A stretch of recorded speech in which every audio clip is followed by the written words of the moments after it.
MVP of this episode goes to Gretchen. So welcome back to Share TV. Well, I will be recapping Real Housewives of Orange County, Season 19, Episode 6. Disclaimer, I do not know these people. I'm basing my opinion on an edited show. Everything I say is alleged. Let's get into it. So much happened this episode, and Gretchen holds the torch for getting on Shannon's neck. And you guys, I'm changing my mind on Katie. I might change it back. Let me do that. But the Katie gang up is getting to be too much that it's backfiring. And now I'm, dare I say, siding with Katie. All right, let's start. So the night before, looks like they had a fun night after they filmed that last dinner scene. These are the moments that I like Housewives. It is fun to see them getting along. I wish we got more of these moments because they are far and few between, but it was nice that they went out, went to the bars, had a good time. Gives you a breath of fresh air, quite honestly, because the drama is drama-ing, especially within this episode. And y'all, I have so many notes, so excuse me for looking down, but I just want to make sure that I don't miss anything because it was kind of wild. All right, so we start off with two groups. So we have Gina, Heather, Gretchen, and Jen. Then we have Emily, Tamara, Shannon, and what should have been Katie. So Shannon says that she is not going to go have lunch or beignets or whatever if Katie comes along, because she says that Katie is quote unquote unsafe. That's a strong word. I feel like they use a lot of strong words that could be replaced with something else, but to say that somebody is unsafe is implying that they're like a danger to your personal space and safety. That's a stretch. So she was saying that because Katie had reached out to the bloggers, that's now an illegal act. And she keeps really harping on that. But honestly, Shannon, if you're not going to do anything about it, just stop saying that it's an illegal act. She recorded you. You were probably having a whole meltdown tantrum, which now I fully believe because you had a full down meltdown tantrum basically this whole episode over it. So now it's making it seem that this recording is pretty bad. And I want to see it. Like, or hear it. I don't know if it was video or audio. Probably just audio. But I kind of want to hear it because now I'm starting to believe that my sweet Shannon has been verbally berating people because you're doing it right in front of our face. We kind of get a glimpse of it in her confessional when she's talking to production. So you're not doing yourself any favors. If you would have just moved on, been upset that she recorded you, but now you're making everybody want to know what's in this recording, including me. So Shannon, back down just a little bit because it's not looking good for you this episode. So Tamara, let's take a pause here. So two things can be true. We can have sympathy for what Teddy is going through and that journey and that struggle. However, she's not on the show, so I don't think it should be brought up as much as it is. And I think Tamara is using it as a storyline. So we can feel sorry for Teddy in her situation and wish her the best. We also can agree that I now fully believe Tamara is milking this situation. And it sucks because of what the situation is about. And it's kind of disgusting.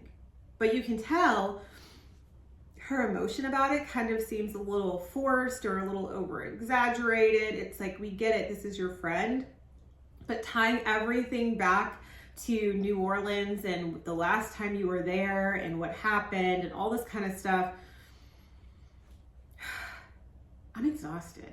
I'm exhausted with Tamara. I think we're all exhausted with Tamara, especially after this episode. And it's kind of hard to watch her use a situation with somebody else that's not on the show to garner sympathy with the ladies that are on the show. But let's pan to Shannon, Emily, and Tamara together.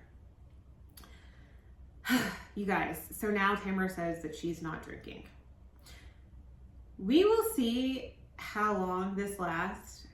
I don't think we're gonna make it to the end of the episode. Because now she's saying that a lot of the behaviors that she has exhibited were because she was drinking, and that you will never see her drinking like that again. And that when she drinks, she says things that she doesn't mean. I think she says things she absolutely means sober and drunk. And I think it's just nastier the more that she drinks, and she wants to use that as an excuse for her behavior. I'm interested to see what she'll use for her behavior at the end of this episode, but we'll get there. Now, side note, they're eating beignets.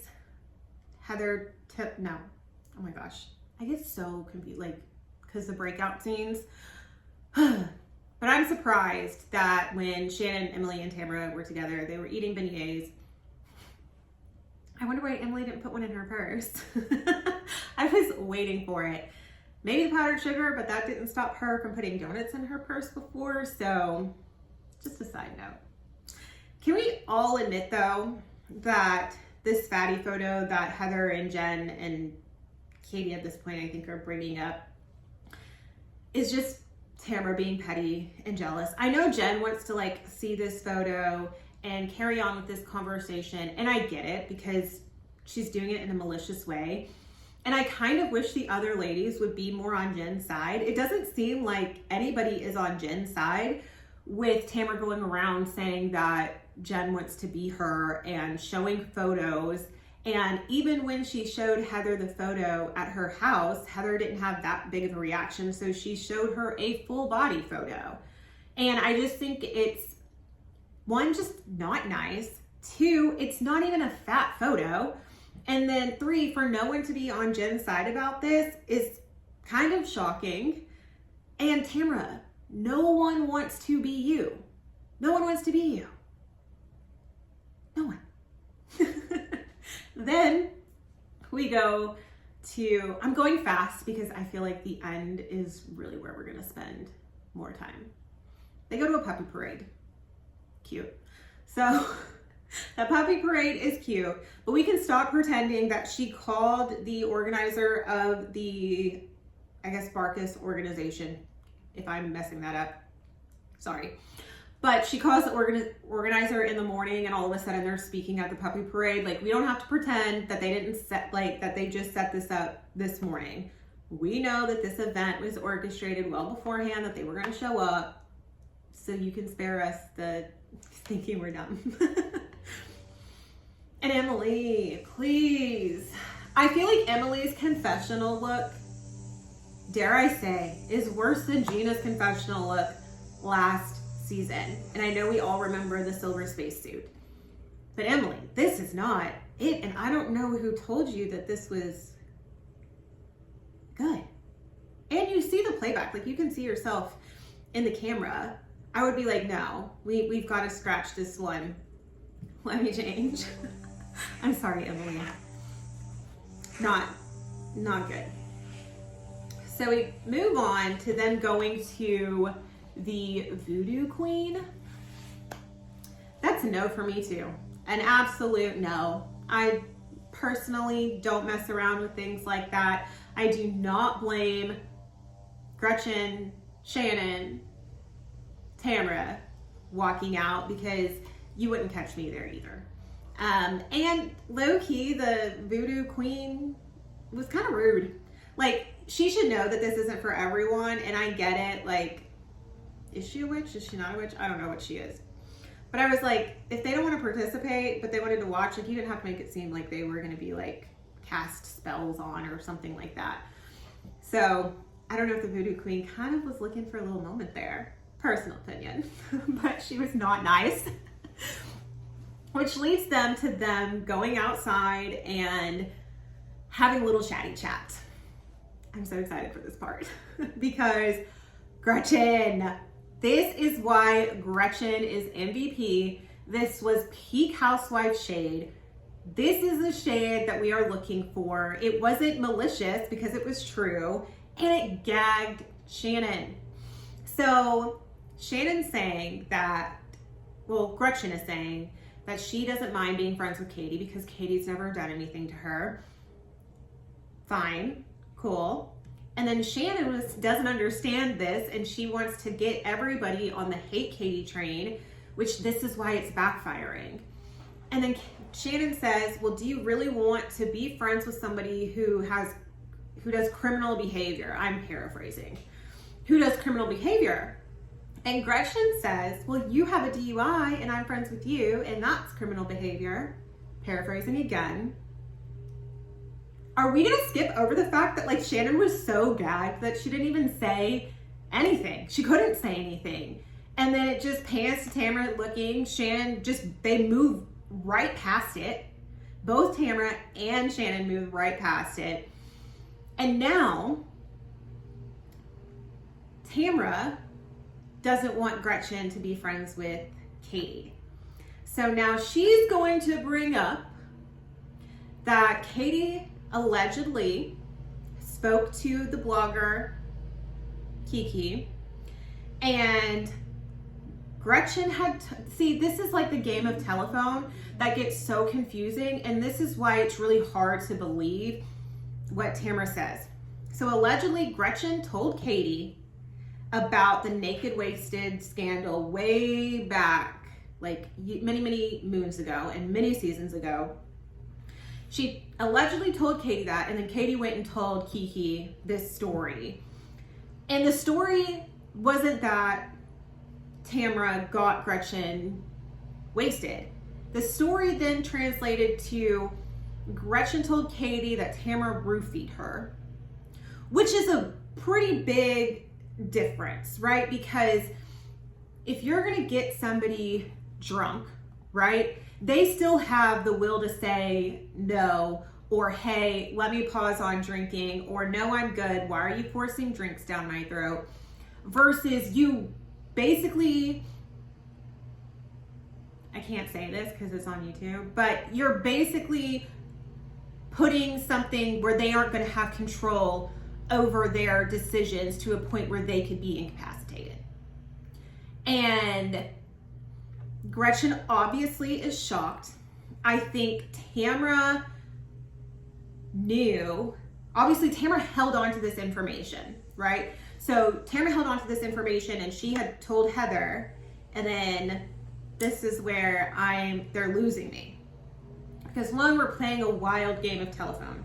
Two, not only are we playing a wild game of telephone, we're playing a wild game of telephone where there are actual legal ramifications for this. Do we not remember Real Housewives of Atlanta with Portia and Candy?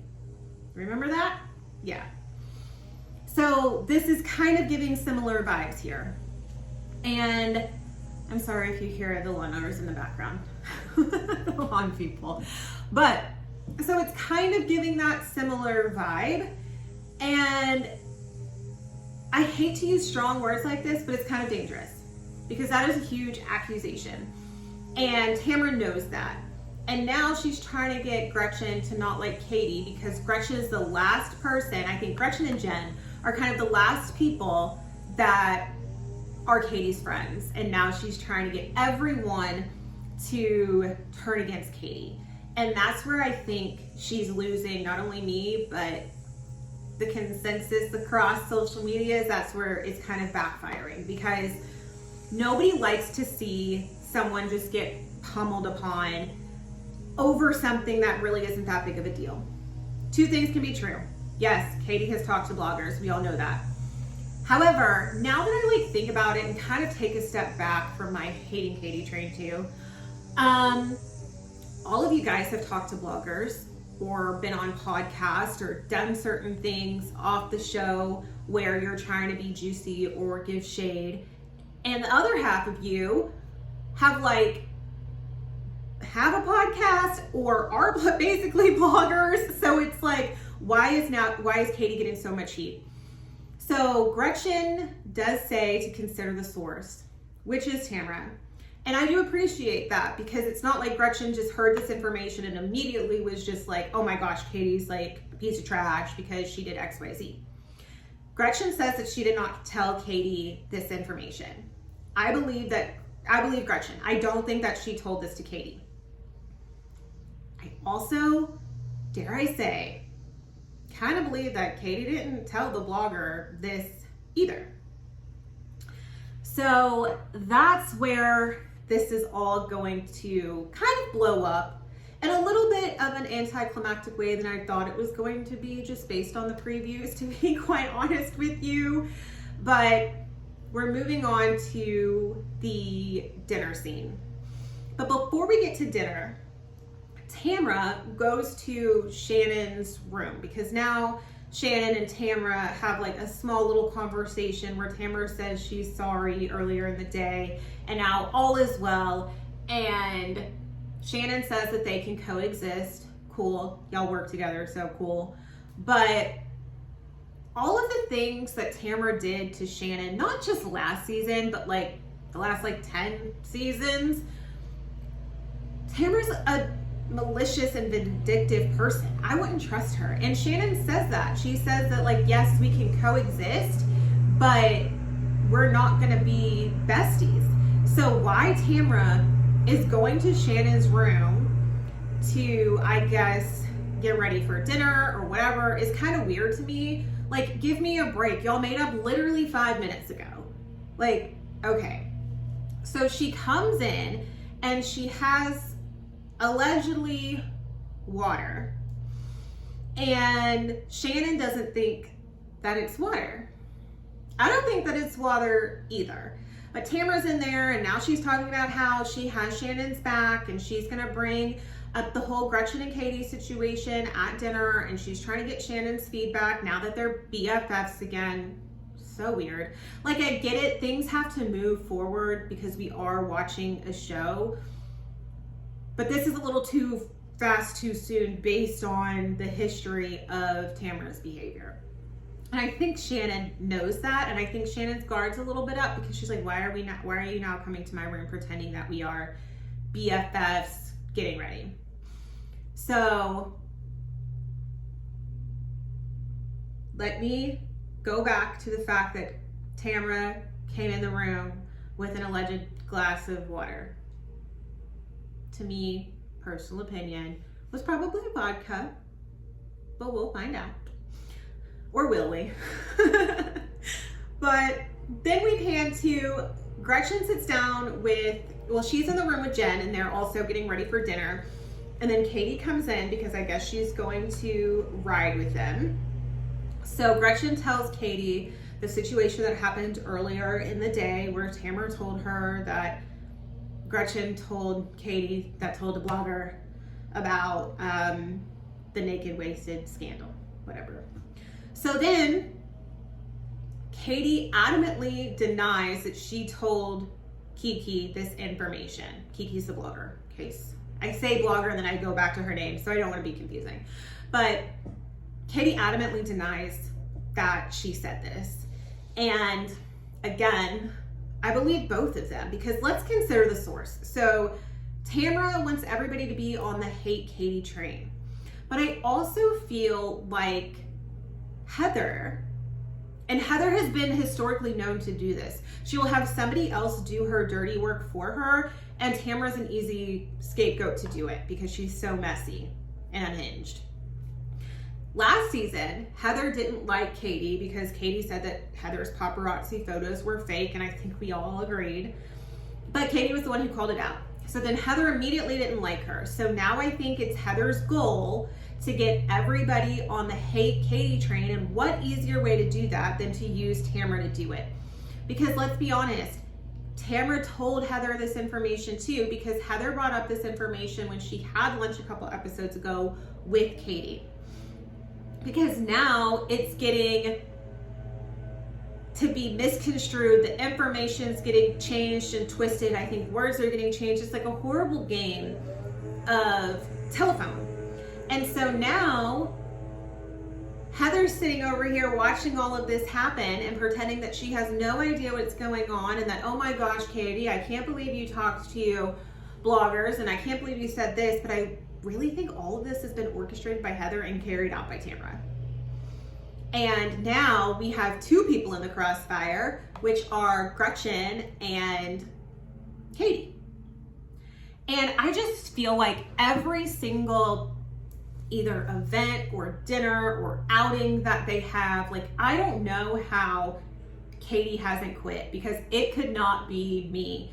If I am constantly getting accused of things, allegedly, accused of things, or walking into a room and 90% of the people there are either mad at me or accusing me of something or coming at me, I do not know how she walked into that dinner and just didn't stay home. Obviously the check, we know that. But for show purpose, for like reality purposes, I don't know how she walked in there with her head up, because I would just be like, this is just too much. It's not worth it, right? Like, I'm just gonna go home to my husband and my kids and y'all can have this, because it's getting to be too much. And now we're starting to believe Katie. And now it's making everybody else look bad because you're kicking somebody and constantly kicking them, and she doesn't even have an ally. Like, we've seen gang ups on other seasons and on other franchises. However, the person that is getting ganged up on at least has a couple of people that are sticking up for them or like on their side or something. Like, Katie literally is thrown into a pack of wolves and they're all just like gnawing at her. And she's just like, I didn't say this, because it's like, also, what proof, like what legitimate proof do you have? Because every time they ask, okay, let me slow down because I'm getting ahead of myself. So they get to the dinner. Tamara decides she's gonna bring it up. So they are talking about it. And every time that they are out there, Gretchen goes and talks to Tamara and she's like, I don't believe that Katie said this. Like, she doesn't say it like that. I'm also paraphrasing, but she doesn't believe that Katie said it. And then Tamara immediately gets mad because she's like, I don't understand how you don't believe that this happened. Well, then and then Katie goes out there and she was like, well, who said this? Like, who is telling you that I am telling bloggers this? And then Tamara says, somebody who doesn't want to be named. So listen, Tamara, if you are going to have an accusation that is this bold, that somebody is saying that you potentially are getting this person incapacitated, you need to have some proof, or you need to be able to at least show it, like either off camera or something. You don't have to name the person. I'm sure production would be more than happy to bleep out names or whatever, but you need to have something that has some kind of proof if you are going to make these allegations. And I think that's where she's also losing Gretchen too, because Gretchen also says, hey, you don't, like, where is this proof? You want me to just blindly trust you, a known diabolical, conniving liar, over somebody who hasn't even done anything to me and doesn't necessarily have a history of being that vindictive. So I can see why Gretchen's not just like blindly believing this. And then they come back in, Shannon goes ham. So she was like, oh my gosh, Katie, you finally have somebody believing your lies, or can you convince somebody to believe your lies? And this is where Shannon loses me. Shannon acted so unhinged, right? She's like clapping, she's trying to have a moment, I suppose, but it's not working because Shannon, girl, you're going off a little too hard right now on Katie, and it kind of just looks like bullying. You're bullying this girl at this point, and nobody wants to watch this. And it's getting a little bit too much. Shannon needs to take several seats. So then, thank you, Jen, because Jen comes in and switches the conversation onto her. Thank you. So Jen wants to know, she confronts Tamara about the fatty photo, and she was like, I want to see the picture. And then Tamara says, I don't care about that. Well, of course you don't care about that, Tamara, because it's not a picture of you. You were the one parading this picture around, trying to get people to think that Jen wanted to be like you.